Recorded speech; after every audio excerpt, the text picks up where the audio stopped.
બાળકો પણ માંગીને ખાય એવો ટેસ્ટી દૂધીનો નાસ્તો બનાવી. તો અડધી દૂધી લીધી છે, તેની છાલ કાઢી તેને ખમણી લીધી છે. પછી તેલ ગરમ કરી તેમાં જીરું, સફેદ તલ અને ખમણેલી દૂધી 1 કપ જેટલી ઉમેરી દેશું અને ધીમા ગેસ પર તેને 3-4 મિનિટ શેકીશું. ત્યાર પછી 1 કપ જેટલો સોજી ઉમેરીએ, મીઠું, ચીલી ફ્લેક્સ, મરચું પાવડર અને હળદર પાવડર ઉમેરીને દૂધી સાથે પહેલા એમ જ મિક્સ કરી લઈએ. ત્યાર પછી આપણે તેમાં ગરમ પાણી ઉમેરવાનું છે અને 3-4 મિનિટ શેકીશું. પછી લીલા ધાણા ઉમેરી તેને ભેગું કરી ઠંડુ થવા દઈએ.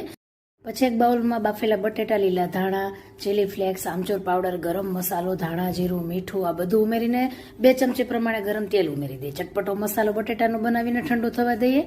ત્યાં સુધીમાં જુઓ, જે દૂધીમાંથી આપણે લોટ બનાવ્યો હતો તે પણ ઠંડો થઈ ગયો છે. પૂરી જેવું કરી તેમાં બટેટાનું મિશ્રણ આવી રીતે પેક કરી લેવાનું છે અને સરસ એવી નાનું એવું આ રીતે બોલ બનાવીને તેને અપે જે પેન આવે છે તેની અંદર તેલ ઉપરથી લગાવી બંને બાજુ ક્રિસ્પી એવો શેકી લેશું. બહુ જ ટેસ્ટી નાસ્તો બને છે. બાળકોને તો એટલો ભાવવાનો છે. ટ્રાય કરજો, રેસીપી શેર કરજો.